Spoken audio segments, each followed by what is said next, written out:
अस्सलाम वालेकुम। Today we have to start chapter 2 जिसका टॉपिक है ड्रग। सबसे पहले आ जाती है हमारे पास ड्रग की definition. According to Ansel the drug can be defined as. Ansel हमारे पास फार्मास्यूटिक्स की एक टेक्स्ट बुक है, ठीक है। उसके मुताबिक हम कहते हैं कि जो ड्रग है वो क्या है। An agent intended for use in the diagnosis, mitigation, treatment, cure, prevention of disease in humans or in other animals। एक ऐसा एजेंट जिसको हम लोग यूज कर रहे हैं ह्यूमंस और एनिमल्स के अंदर डायग्नोसिस के लिए, ठीक है, रीजन पता करने के लिए किसी भी प्रॉब्लम की, मिटिगेशन के लिए, ट्रीटमेंट के लिए, क्योर और प्रिवेंशन के लिए, ठीक है। मिटिगेशन क्या है? जो भी डिजीज है, जो भी प्रॉब्लम है, उसकी सवेरिटी कितनी है, ठीक है, ये पता करने के लिए वो कितना शदीद है, एक्यूट है, क्रॉनिक है, क्या है। ट्रीटमेंट मतलब कि उस चीज़ को ट्रीट करने के लिए, उसका इलाज करने के लिए, उसे क्योर करने के लिए। और प्रिवेंशन ऑफ डिजीज, और जो भी डिजीज है आगे फर्दर उसको प्रिवेंट करने के लिए कि वो दोबारा ना हो। तो अकॉर्डिंग टू आंसर, कोई भी ऐसा एजेंट जिसको हम लोग डायग्नोसिस, मिटिगेशन, ट्रीटमेंट, क्योर और प्रिवेंशन के लिए यूज कर रहे हैं किसी भी डिजीज के लिए, हम कहते हैं कि वो ड्रग है। फिर हमने ड्रग को क्लासिफाई किया हुआ है, क्लासिफिकेशन की हुई है ड्रग की on the basis of sale and on the basis of sources. जो सेल की बेसिस पे हमारे पास क्लासिफिकेशन है वो दो तरह की है, over the counter drugs and prescription drugs. Over the counter drugs को हम ओटीसी ड्रग्स भी कहते हैं, ठीक है। ये वो ड्रग्स होती हैं, it does not require any prescription for their dispensing.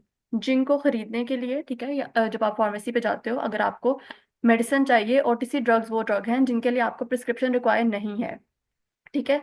This group contains the following drugs. इसमें किस तरह की ड्रग्स आ सकती है हमारे पास? मल्टीवाइटामिन्स, एनसेड्स, लिक्सेटिव्स, ओरल कॉन्ट्रासेप्टिव्स। मल्टीवाइटामिन्स आपके वही मल्टीवाइटामिन्स हैं जिसको जब आपको चाहिए, आपको उसके लिए डॉक्टर की प्रिस्क्रिप्शन रिक्वायर नहीं है, आप फार्मेसी पे सिंपली जाकर बोलोगे कि मुझे ये मल्टीवाइटामिन्स चाहिए तो वो आपको दे देते हैं। वो ये नहीं कहते हैं कि पहले आप जो है डॉक्टर की प्रिस्क्रिप्शन दिखाएं तभी हम आपको डिस्पेंस कर सकते हैं। Next is NSAIDs. एनसेड्स हमारे पास होते हैं non steroidal anti inflammatory drugs, जिसकी एग्जांपल आपके पास आ जाती है एस्पिरिन और पैरासीटामोल की। एनसेड वो ड्रग्स हैं जिनको हम लोग पेन रिलीफ करने के लिए यूज करते हैं, ठीक है, ये कोई इन्फ्लेमेशन वगैरह हो गई है उसे कम करने के लिए यूज कर रहे हैं। Then there comes laxatives. Laxatives वो ड्रग हैं आपके पास जो कॉन्स्टिपेशन को रिलीव करने के लिए आप यूज करते हो। Then there is oral contraceptives which are use to prevent the pregnancy. These are some drugs जो हम लोग यूज करते हैं, ठीक है, इन्हें ओटीसी ड्रग्स कहते हैं, ओवर द काउंटर ड्रग्स कहते हैं जिनके लिए प्रिस्क्रिप्शन रिक्वायर नहीं है। Then there is prescription drugs. These drugs can only be dispensed on the physician's prescription. In drugs को लेने के लिए अगर आपने फार्मेसी पे जाना है तो आपको जो फिजिशियन है, जो भी डॉक्टर है, उसकी प्रिस्क्रिप्शन रिक्वायर है। जब तक आपके पास प्रिस्क्रिप्शन नहीं होगी आपको ये ड्रग्स नहीं दी जाएंगी। इन ड्रग्स में क्या क्या आ जाता है? Following drugs are included: antibiotics, steroids, benzodiazepines, barbiturates, hypoglycaemic agents and anti hypertensive agents, ठीक है। एंटीबायोटिक्स हमारे पास क्या हैं? जो बैक्टीरियल इन्फेक्शन को ट्रीट करती हैं। स्टेरॉइड्स हमारे पास इन्फ्लेमेशन को कम करते हैं। बेंजोडायजेपिन्स हम लोग यूज करते हैं अगर मसल रिलैक्सेंट चाहिए हो, मसल्स रिलैक्स करने हो, एंजाइटी का पेशेंट है उसे देना है, ठीक है। Next there is barbiturates. Barbiturates हम लोग यूज करते हैं फॉर एग्जांपल कोई एपिलेप्सी का पेशेंट है जिसे जिसे सीजर पड़ रहे हैं, ठीक है, या सेडेटिव के तौर पे हम लोग बार्बिचुरेट्स को यूज करते हैं। फिर है हाइपोग्लाइसेमिक एजेंट्स। हाइपोग्लाइसेमिक एजेंट्स जो हैं वो हम लोग उन पेशेंट्स को देंगे जो डायबिटिक पेशेंट्स हैं, जिनके अंदर हम लोगों ने जो आपका ग्लूकोज का लेवल है उसे कम करना है, ठीक है। फिर आपके पास आ जाते हैं anti hypertensive agents. Anti hypertensive agents जो हैं ये वो एजेंट्स हैं जो आप लोग उन पेशेंट्स को दोगे जिनको बीपी का इशू है, ठीक है। एंटी हाइपरटेंसिव मतलब बीपी को कम करेंगे। ये आपके पास क्लासिफिकेशन थी ड्रग्स की on the basis of sale which is over the counter drugs and prescription drugs. फिर हमारे पास आता है on the basis of sources.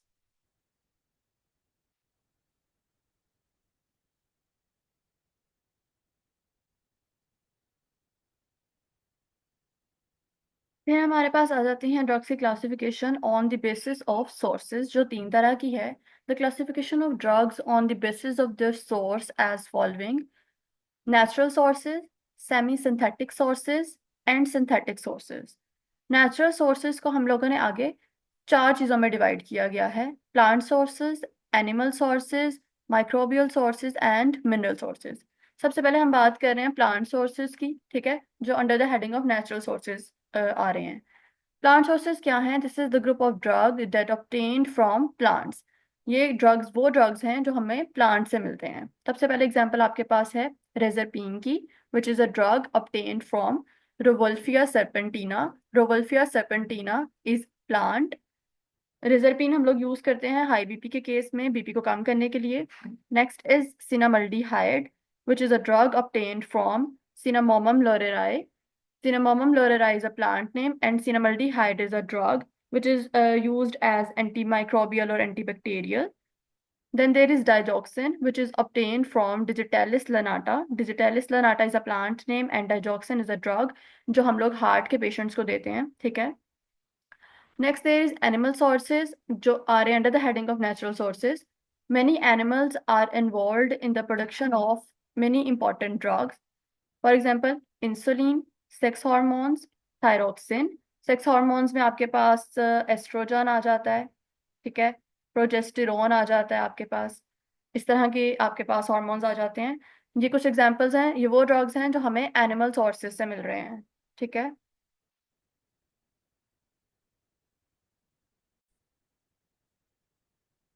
Next हमारे पास आ रहे हैं microbial sources under the heading of natural sources. This is the group of medicines और drugs that are synthesized by using different microorganisms. This group include the following drugs, ठीक है। ये वो drugs हैं जिनका सोर्स हमारे पास माइक्रो ऑर्गेनिजम्स हैं, जिसमें एग्जांपल्स हैं हमारे पास एंटीबायोटिक्स की, इंसुलिन की और वैक्सीन्स की। इंसुलिन हम लोगों ने एनिमल सोर्सेज में भी पढ़ा, ऑब्वियसली माइक्रो ऑर्गेनिजम्स जो हैं उनके अंडर भी इंसुलिन आ रही है। Next there is mineral sources. Mineral sources हमने दो एग्जांपल्स दी हुई हैं, जिंक एंड आयोडीन, जो हम लोग यूज करते हैं for growth and development of different organs, ठीक है। ये हमारे हमें आयोडीन रिक्वायर होता है, हम डिफरेंट सप्लीमेंट्स यूज करते हैं आयरन के, आयोडीन के। तो ये हमारे पास आ रहे हैं under the heading of mineral sources. ये आपके पास चार तरह के सोर्सेज थे जो नेचुरल सोर्सेज के अंदर हम लोगों ने पढ़े। नेक्स्ट हमारे पास हैं semi synthetic sources. Semi synthetic drugs वो ड्रग्स हैं that are synthesized by using combined sources of natural and synthetic world. For example, हमारे पास natural sources भी हैं, उनको हम लोग combine कर रहे हैं labs में different chemicals के साथ, जिसे हम कहते हैं synthetic source या synthetic world, जिसमें हमारे पास examples आ जाती हैं amoxicillin, cefixime और ceftriaxone। ये तीनों जो हैं ये एंटीबायोटिक्स हैं हमारे पास, जो बैक्टीरियल इन्फेक्शन या बैक्टीरियल इन्फ्लेमेशन वगैरह के केस में हम लोग यूज कर रहे हैं, ठीक है। एमोक्सिसिलिन, सेफिक्साइम और सेफ्ट्रायक्सोन। नेक्स्ट हमारे पास आ रही हैं सिंथेटिक ड्रग्स, ठीक है। सिंथेटिक ड्रग्स कौन सी ड्रग्स हैं?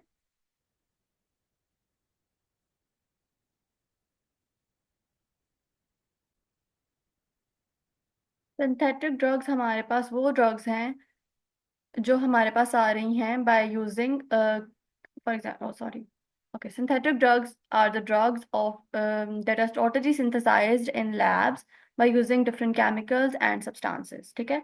अब सिंथेटिक ड्रग्स जो हैं वो कोई कॉम्बिनेशन मेडिसिन नहीं है, उसमें हमने कोई नेचुरल सोर्स यूज नहीं किया है। वो प्योरली जो है इन द लैब हम लोग डिफरेंट केमिकल्स और सब्सटेंसेस को यूज करते हुए बना रहे हैं। जैसे हमारे पास आ जाती हैं पैरासीटामोल, एस्पिरिन, सिप्रोफ्लॉक्सासिन और सल्फोनामाइड ग्रुप्स। सिप्रोफ्लॉक्सासिन जो है हमारे पास ये एंटीबायोटिक है। पैरासीटामोल हम लोग फीवर के केस में फीवर को कम करने के लिए, ठीक है, या फिर पेन को रिलीफ करने के लिए यूज कर रहे हैं, ठीक है। तो ये आ गई हमारे पास सिंथेटिक ड्रग्स। हम लोगों ने नेचुरल सोर्सेज पढ़े हैं, सेमी सिंथेटिक सोर्सेज पढ़े हैं एंड सिंथेटिक सोर्सेज पढ़े हैं, ठीक है। अब हमारे पास डिफरेंट नेम्स हैं आगे। These are the names of drugs. सबसे पहले हमारे पास आ जाता है generic name. These are the names of drugs that are given to them on the scientific basis and this is the official name of the drug, ठीक है। Generic names वो नेम्स होते हैं ड्रग के जो हम लोग साइंटिफिक बेसिस के ऊपर उसको देते हैं, उसकी सॉल्ट की बेसिस के ऊपर ड्रग को उसका नाम दिया जाता है, जिसे हम लोग जेनेरिक नेम कहते हैं। इन नेम्स को हम लोग ऑफिशियल नेम्स भी कह रहे हैं, जिसमें एग्जांपल हमारे पास आ जाती है पैरासीटामोल की, एस्पिरिन की, सिप्रोफ्लॉक्सासिन की, ठीक है। इसके अलावा और भी बहुत सी ड्रग्स हैं, ठीक है। उनके जो ड्रग का नाम उसके साल्ट की बेसिस के ऊपर उसको दिया गया होता है वो होते हैं जेनेरिक नेम्स और वही होते हैं ऑफिशियल नेम्स, ठीक है। नेक्स्ट हमारे पास हैं ट्रेड नेम्स। ठीक है, ट्रेड नेम्स या फिर ब्रांड नेम्स। ब्रांड नेम्स वो नेम्स हैं that are given on the basis of proprietorship. These names are given to identify one product from the other. ठीक है, ये वो नेम्स हैं जो उसके ब्रांड की बेसिस के ऊपर ड्रग को नाम दिया गया है। ऑब्वियसली सेम साल्ट की मेडिसिन बहुत से जो ब्रांड्स हैं वो बना रहे हैं, और एक मेडिसिन को दूसरी मेडिसिन से डिफ्रेंशिएट करने के लिए या फिर आइडेंटिफाई करने के लिए जो हर ब्रांड है उससे अपना नाम देता है। जैसे हमारे पास पैरासीटामोल जो है वो डिफरेंट ब्रांड नेम्स में आ रही है, पैनाडोल के नेम से, कालपोल के नेम से या डिस्प्रोल के नेम से, जबकि उसका जो साल्ट है वो सेम है, पैरासीटामोल। ठीक है, देन हमारे पास डिक्लोफेनिक सोडियम है जो डिक्लोरान और वोल्ट्रॉल के नेम से आती है हमारे पास। ठीक है, फिर हमारे पास है एस्पिरिन जो डिस्प्रिन के नेम से और लोप्रिन के नेम से हमारे पास आ रही है। ठीक है, तो ये हैं इसके ब्रांड नेम्स और ये है इसका जेनेरिक नेम या फिर ऑफिशियल नेम। ठीक है, फिर हमारे पास आते हैं केमिकल नेम्स। केमिकल नेम्स वो नेम्स हैं जो हम लोग ड्रग को देते हैं उसके एटम्स और मॉलिक्यूल्स के रिलेशनशिप की बेसिस के ऊपर। ठीक है, और ये नेम जो है ये रिवील करता है कि उस ड्रग के अंदर जो एटम्स और मॉलिक्यूल्स प्रेजेंट हैं उसका मॉलिक्यूलर स्ट्रक्चर क्या है। ठीक है, ये वो नेम्स हैं जो हम ड्रग को उसके एटम्स और मॉलिक्यूल्स के रिलेशनशिप की बेसिस के ऊपर दे रहे हैं, और ये जो नेम है ये रिवील करेगा कि उस ड्रग का मॉलिक्यूलर स्ट्रक्चर क्या है। फॉर एग्जांपल एस्पिरिन और पैरासीटामोल का जो हम लोग केमिकल नेम देख रहे हैं, एस्पिरिन का केमिकल नेम है एसिटाइल सैलिसाइक्लिक एसिड, और पैरासीटामोल का जो केमिकल नेम है वो है एसिटाइल पैरा एमाइनो फिनॉल। ठीक है, ये वो नेम्स हैं जो ड्रग के अंदर जो एटम्स और मॉलिक्यूल्स प्रेजेंट हैं उनके रिलेशनशिप या उनके मॉलिक्यूलर स्ट्रक्चर को रिप्रेजेंट करते हैं। Then there is strength. What is strength? The strength is the amount of drug in a dosage form. ये डोजेज फॉर्म आपके पास टैबलेट भी हो सकती है या आपके पास कैप्सूल भी हो सकते हैं फॉर एग्जाम्पल, और a unit of the doses form. अब एक टैबलेट और कैप्सूल के अंदर ड्रग की जितनी अमाउंट प्रेजेंट है हम कहते हैं वो है स्ट्रेंथ। फॉर एग्जाम्पल हमारे पास पैनाडोल आती है 500 mg में, तो वो जो 500 mg हैं वो उसकी स्ट्रेंथ है। अब यहाँ एग्जाम्पल्स दी हुई हैं 500 mg कैप्सूल्स या फिर 250 mg पर 5 ml सस्पेंशन। ठीक है, सिरप्स आते हैं आपके पास, डिफरेंट सस्पेंशन आती हैं, तो जो उसके साथ 500 mg या इस तरह से लिखा होता है इसका मतलब यह है कि उसके अंदर इतनी अमाउंट ऑफ ड्रग प्रेजेंट है, और अमाउंट ऑफ ड्रग जो डोजेज फॉर्म के अंदर प्रेजेंट है उसे हम कहते हैं strength. This is all about chapter 2। I am hoping everything is clear. Thank you so much.